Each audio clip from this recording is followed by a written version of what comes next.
Bismillahirrahmanirrahim. Assalamualaikum warahmatullahi wabarakatuh. Izin memperkenalkan diri, nama saya Galih Zulfikar Mahendra dari kelas 3C Ilmu Perikanan dengan NIM 44431900079. Baik, di sini saya akan membawakan materi dari mata kuliah Komoditas Penanganan Hasil Perairan. Komoditas yang akan saya jelaskan yaitu komoditas shellfish. Shellfish adalah hewan air yang dilindungi oleh semacam shell. Berdasarkan struktur rangka, mereka dibedakan menjadi tiga, yaitu crustacean, echinodermata, dan molluska. Dari ketiga struktur rangka yang akan saya jelaskan, saya akan menjelaskan satu bagian saja, yaitu hewan dari filum molluska, lebih tepatnya sotong.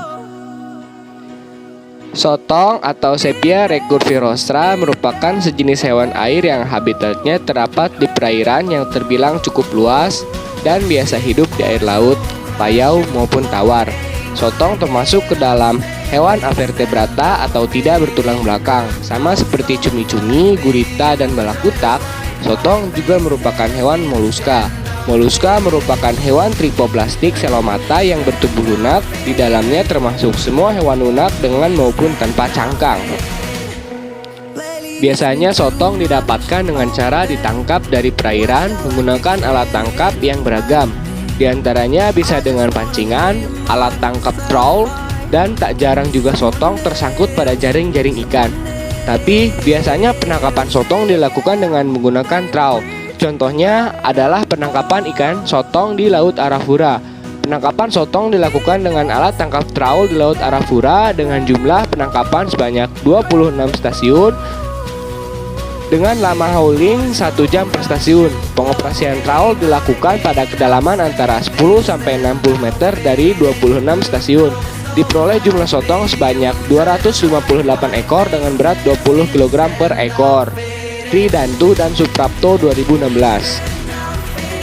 Potensi pemanfaatan sotong masih bisa dikembangkan. Selain ditangkap langsung, sotong masih memiliki potensi untuk dibudidayakan. Karena sotong adalah salah satu jenis komoditas biota laut yang memiliki nilai ekonomi yang tinggi dan memiliki potensi untuk dikembangkan sebagai komoditas diversifikasi budidaya. Tingkat nelayan kecil. Akan tetapi, sotong adalah jenis komoditas budidaya yang belum banyak mendapat perhatian dari pembudidaya.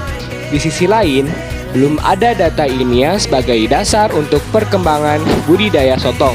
Oleh karena itu, perkembangan budidaya perikanan laut harus dikembangkan, terutama pada budidaya sotong, agar kebutuhan perekonomian masyarakat dapat terbantu.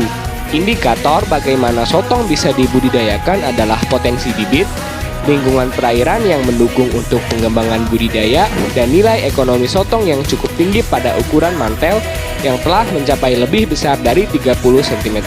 Syukur et al. 2019. Penanganan pasca penangkapan sotong tak jauh berbeda dengan penanganan pada ikan.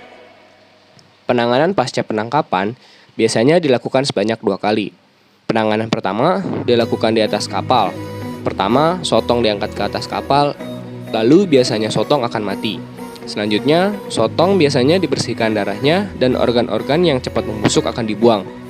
Setelah itu, sotong akan disimpan pada tempat pendingin atau cool box. Kedua, penanganan sotong pasca sampai di TPI atau di darat, biasanya sotong akan dibersihkan kembali pasca sampai di TPI. Lalu, sotong disimpan kembali di tempat dingin sampai dibeli oleh konsumen. Proses ekspor impor sotong. Begitu banyak negara yang menjadi pengimpor sotong olahan dari Indonesia. Setelah diidentifikasi lebih lanjut melalui United Nations Commodity Trade atau UNCOMTRADE, ada 5 negara yang menjadi negara pengimpor terbesar sotong olahan dari Indonesia selama tahun 2012 sampai 2016, yaitu China, Italia, Republik of Korea, Vietnam, dan Thailand. Komoditas sotong diekspor untuk memenuhi permintaan pasar di beberapa negara. Menjelaskan perkembangan nilai ekspor komoditas perikanan sotong dengan permintaan terbanyak berada pada negara China, Italia, Republik of Korea, Vietnam, dan Thailand.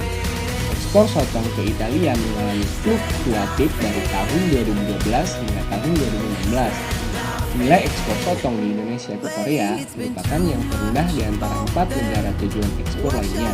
Sementara itu, ekspor ke Thailand berfluktuatif mengalami peningkatan yang signifikan pada tahun 2016. Vietnam merupakan negara kedua terbesar yang mengimpor sotong dari Indonesia. Terjadi peningkatan nilai ekspor yang sangat tinggi ke Vietnam pada tahun 2016 dengan nilai 56 juta US dollar. Lalu, dalam proses kegiatan ekspor produk olahan perikanan, Joshua memiliki kode HS, masuk pengeksporan komoditas sotong. Untuk itu, kode HS untuk pengeksporan sotong adalah 030742221. Biasanya dalam proses mengekspor sotong ke luar negeri, sotong akan disimpan di dalam box kontainer yang telah memiliki pendingin otomatis. Hal ini bertujuan agar kondisi suhu tetap terjaga dan kualitas daging sotong pun tetap terjaga. Sekian pemaparan dari saya, kurang lebihnya mohon maaf, semoga bermanfaat. Assalamualaikum warahmatullahi wabarakatuh.